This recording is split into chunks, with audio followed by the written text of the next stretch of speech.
ये तीनों लोग, पहला व्यक्ति ऋषभ सचदेवा, जो प्रिंटेड शर्ट है पहना हुआ, ये भारतीय जनता पार्टी के युवा मोर्चा के जो अध्यक्ष रह चुके हैं मोहित कंबोज, जिन्होंने अपना नाम बदला, अब मोहित भारती हो गए, उनके ये साले साहब हैं। इसकी भी कुछ हम पूरी तस्वीरें आपके सामने रखते हैं।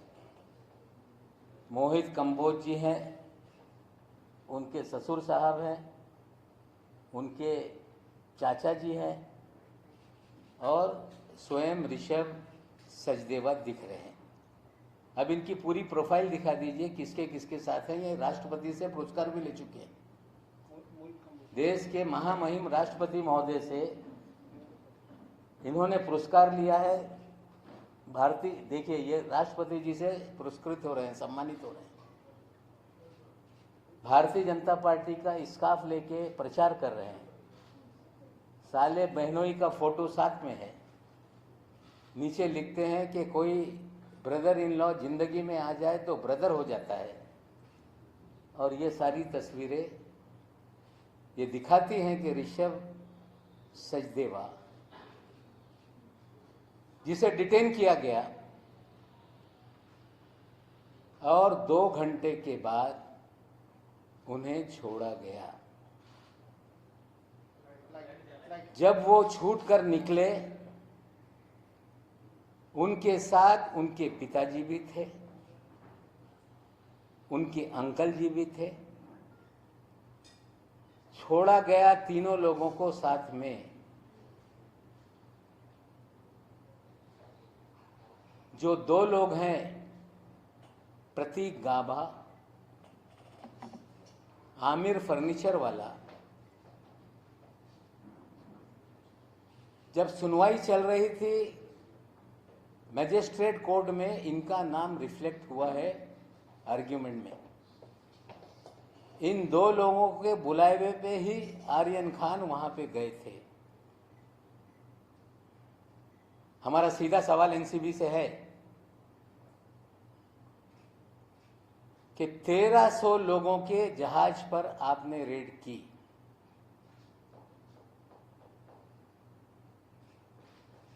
रेड आपकी 12 घंटे तक चली।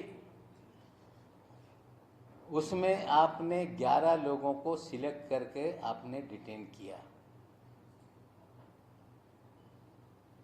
डिटेन करने के बाद आपने इन सभी लोगों को एनसीबी के कार्यालय में पूछताछ के लिए लाया। ये 3 लोगों को छोड़ने के लिए किसने आपको आदेश दिया, इसकी जानकारी एनसीबी को देनी पड़ेगी। हमारी जानकारी है कि भारतीय जनता पार्टी के दिल्ली से लेकर महाराष्ट्र तक नेताओं ने फोन करके ऋषभ सचदेवा को छोड़ा जाए ये आदेश दिया।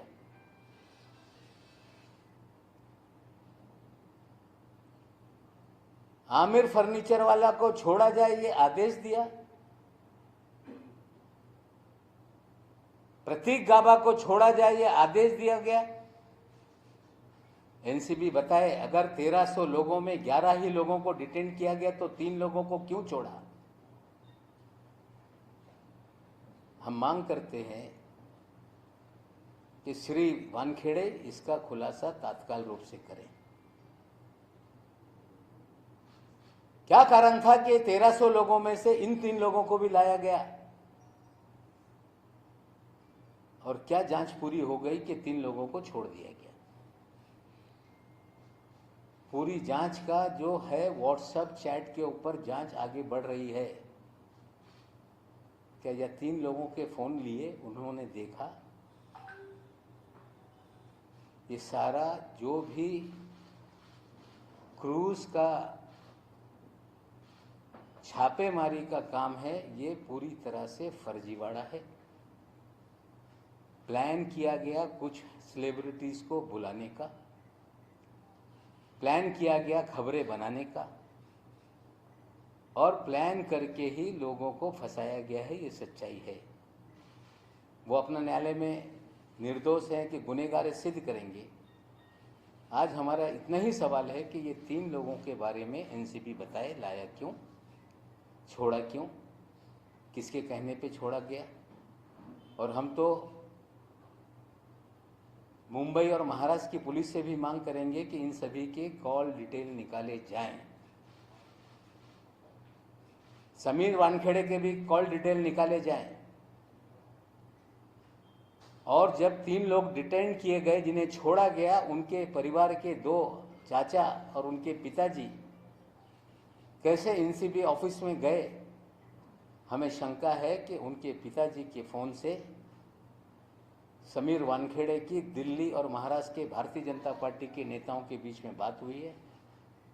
और निश्चित रूप से कॉल डिटेल सामने आएगी तो सारा पकड़ने से लेके छोड़ने तक का जो भी सच्चाई है लोगों के सामने आएगी। आज इतनी ही जानकारी आपके सामने रख रहे हैं और आशा करते हैं कि एनसीबी इसको लेके खुलासा करेगी। एक चीज़ और सामने आई है जो हमने खुलासा किया था इसके पहले प्रेस में, जो केपी गोसावी है, जो कि फराज खाना पुलिस स्टेशन से फरार है, वो 2 जगह पे पंच बना हुआ है विटनेस। एक मुनमुन के केस में, एक आर्यन के केस में, और 2 पंचनामा में उसके 2 एड्रेस अलग अलग लिखे हुए हैं। एक थाना का एड्रेस है, एक नवी मुंबई का एड्रेस है। जब हमारी प्रेस कॉन्फ्रेंस 3 दिन पहले हुई, एनसीबी के लोगों ने कार्यालय के सामने सड़क पे प्रेस कॉन्फ्रेंस की। आप साथियों ने सवाल पूछा तो दिल्ली से आए हुए अधिकारी ने कहा कि प्रेजुडिस स्टेटमेंट दिया जा रहा है।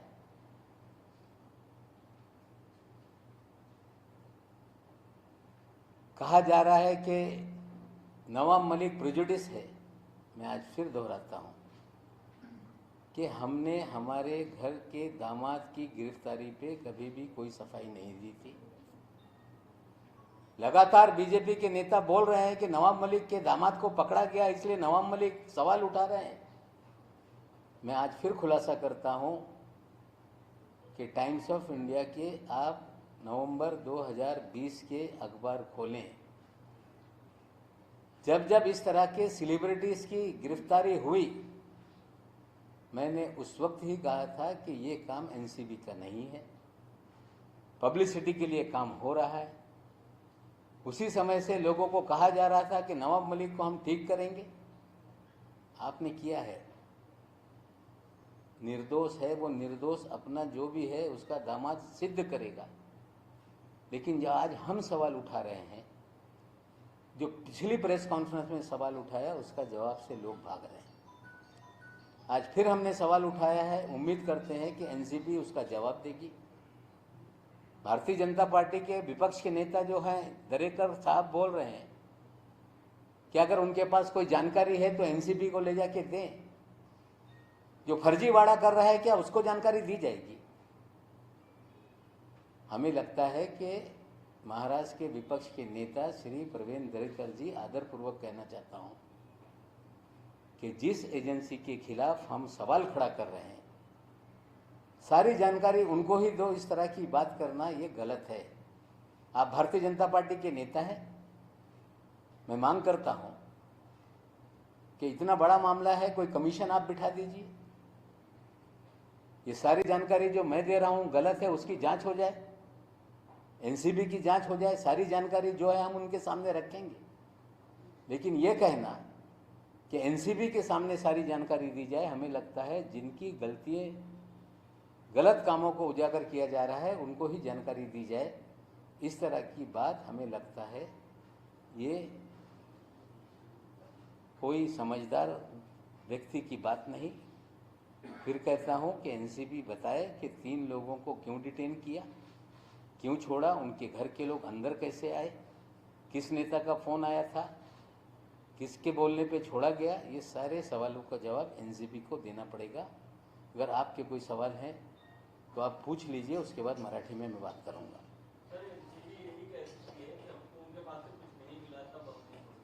कुछ नहीं मिला तो 1300 लोगों को क्यों नहीं सबको लाया, और नहीं मिला तो 1300 लोगों को क्यों छोड़ दिया? अगर आपने 11 सिलेक्टेड लोगों को लाया था तो आपने वेग स्टेटमेंट 8 से 10 का क्यों दिया?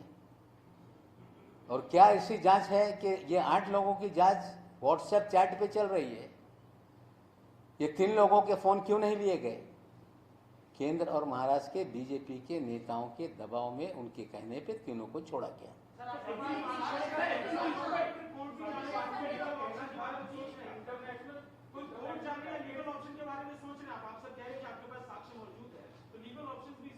वही भाषा भारतीय जनता पार्टी बोलती है जब सवाल उठाए जाते हैं कोर्ट जाओ, वही एनसीबी बोल रही है कि कोर्ट जाओ।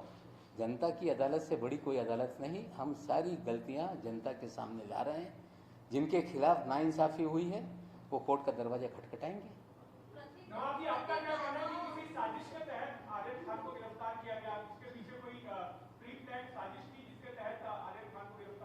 देखिए, मैंने पहले भी कहा था कि ये पूरा फर्जीवाड़ा है। आर्यन खान के पोजीशन से कुछ नहीं मिला। पहले भी हमने कहा था कि सारे मीडिया में सर्कुलेशन था कि अगला निशाना शाहरुख खान है। प्रतीक गाभा, इमरान फर्नीचर वाला, ये उसके दोस्त हैं। उन्हीं लोगों ने इसको लाया था और जिन लोगों ने आर्यन खान को लाया उन्हीं को छोड़ा गया। हमें लगता है कि सोची समझी साजिश के तहत ये सारी कहानी गढ़ी गई। सोची समझी साजिश के तहत लोगों को पहले भी फ्रेम किया गया, अभी भी फ्रेम किया गया है। जिस मनीष भानुशाली को लेकर हमने खुलासे किए, वो कई चैनलों पे कह रहा है कि मेरी इंफॉर्मेशन पे कार्रवाई हुई है, और एनसीबी कह रही है कि they are our independent witness. वो कह रहा है कि मैं मुखबिर हूँ। एनसीबी कह रही है कि वो हमारा पंच है। पंचनामे पे एक उसकी दस्तखत है, भानुशाली 2 में 1 में है और गोसावी 2 में पंचनामे पे दस्तखत करता है। 2 अलग अलग एड्रेस लिखवाता है। और वही भानुशाली एक मीडिया चैनल पे फोन पर फोनो देते समय जब उससे पूछा गया कि आप क्या करने अंदर गए थे अकेले, तो उसने कहा कि कागजात पे दस्तखत करने के लिए गए थे। ये ऑन रिकॉर्ड टेलीविजन चैनल पे कहा गया है। पहले दिन से हमने कहा कि फर्जीवाड़ा है। अलग अलग सीजर में कोकीन 2 ग्राम, चरस 4 ग्राम, कितना क्वांटिटी है मुझे मालूम नहीं, लेकिन एनसीबी ने सभी सीजर का एक फोटो वायरल किया, जो मीडिया को दिया, जो एनसीबी के कार्यालय में उतारा गया। प्रोसीजर ये है कि जहां सीजर होता है वहां सील करना चाहिए। 2 पंचनामा है। एक पंचनामे में कहा जा रहा है कि लैपटॉप और प्रिंटर साथ ले गए थे। आर्यन खान का पंचनामा कंप्यूटर पे टाइप किया हुआ है। मुनमुन का हाथ से लिखा हुआ है। मुनमुन के पंचनामे में भानुशाली का एड्रेस अलग है, आर्यन के पंचनामे में एड्रेस अलग है। ये एक साजिश के तहत कहानी गढ़ी गई, लोगों को बुलाया गया और ये एक फर्जीवाड़ा करके लोगों को बदनाम करने का खेल किया गया। और पहले दिन से ये भारतीय जनता पार्टी के लोग ये सारे फर्जीवाड़े में शामिल थे। इसीलिए भारतीय जनता पार्टी के नेता को छोड़ा गया। वो 2 लोग जिनके जरिए आर्यन को लाया गया, उन्हें भी छोड़ा गया। लाया क्यों, छोड़ा क्यों, इसका जवाब एनसीबी को देना होगा। देखिए, ये बड़े लोगों के बच्चे हैं। जो बड़े लोगों के बच्चे हैं उनका अपना फ्रेंड सर्कल है, उसमें आर्यन भी उनके दोस्तों की लिस्ट में है। हमें लगता है कि एक ज्वाइंट फोटो है, वो भी आप दिखा दें।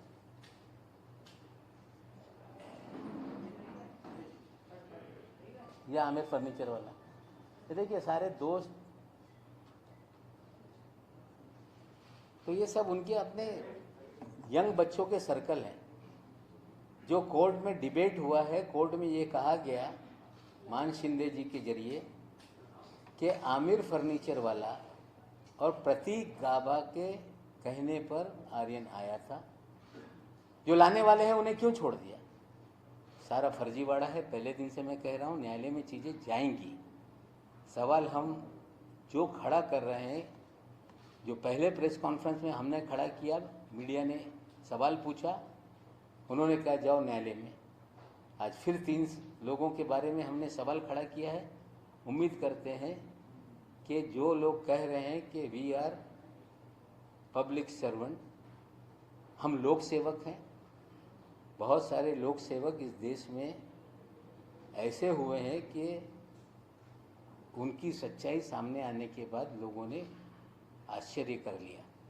अगर लोक सेवक हैं तो लोक हित में जो सवाल उठाए गए वे लोक सेवक उसका जवाब दें, हम मांग करते हैं।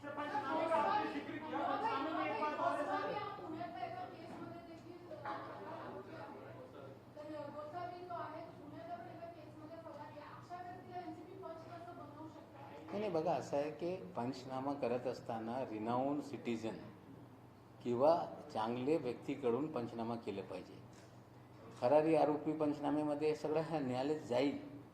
पण माझं इतकंच म्हणणं आहे की हे सगळी लोक, हेच गोसावी आणि भानुशाली, ये दोनों लोगों का बैकग्राउंड बहुत खतरनाक है. धीरे धीरे और आने वाले दिनों में हम सवाल के जवाब देंगे. सर, पंचनामे का आपने जिक्र किया, सर पंचनामे में मेंशन है, अरबाज कह रही कि उनके जूते में था, आर्यन भी कह रहे कि वो कंज्यूम करते थे, तो बताया जा रहा है कि कितना सही है सर? सवाल है कि परसों आपका प्रेस कॉन्फ्रेंस हो गया, कल भी आपने एक बड़ा शो दिखाया, आज ही आपका दूसरा प्रेस कॉन्फ्रेंस है. आप 3 दिन से एक बात कर रहे हैं कि ये पूरा फेक है और फैब्रिकेटेड है, फर्जीवाड़ा है. ये कोर्ट मान्य नहीं कर रही ना, मतलब आप जो हमको बता रहे हैं ये कोर्ट को मंजूर नहीं है. नहीं देखिए, नहीं मापकवार जी, एक मिनट. ऐसा है कि ये सारी चीज़ें अभी बेल एप्लीकेशन पे जो भी वकील है अपनी दलीलें रख रहे हैं. जुडिक्शन को लेके उनकी एप्लीकेशन रिजेक्ट की गई, वो न्यायालयीन लड़ाई है. हमें लगता है कि ये चीज़ें आज नहीं कल न्यायालय के सामने आएगी. और हमें लगता है कि जिस तरह से गलतियां हुई है, जो लोग सफरर हैं, चीज़ों को सामने लेके न्यायालय में जाएंगे, न्यायालय डिसाइड करेगा. आपने बोला फेक है, फर्जीवाड़ा है, वो आदमी तो जेल हुई है ना 8 दिन से, मतलब आपकी थ्योरी किसी को मंजूर नहीं है. नहीं, वो थ्योरी किसी ने कोर्ट के सामने हमारी थ्योरी कहीं कोई ला रहा है, मैं ये नहीं कहता हूँ लाए. मेरा काम है कि जो सच्चाई है, भानुशाली की जानकारी हमने दी, गोसावी की हमने जानकारी दी, आज 3 लोगों को डिटेन किया गया था, छोड़ दिया गया, वो जानकारी दी. हमें लगता है कि अभी जिस स्टेज पे जिनका भी मामला चल रहा है वो देखेंगे, और किसी को ये हमारी बातों पे अगर लगता है कि ये फर्जीवाड़ा है, या बहुत सारे नागरिक देश में हैं, इन सारे तथ्यों को लेके न्यायालय में जा सकते हैं. पहला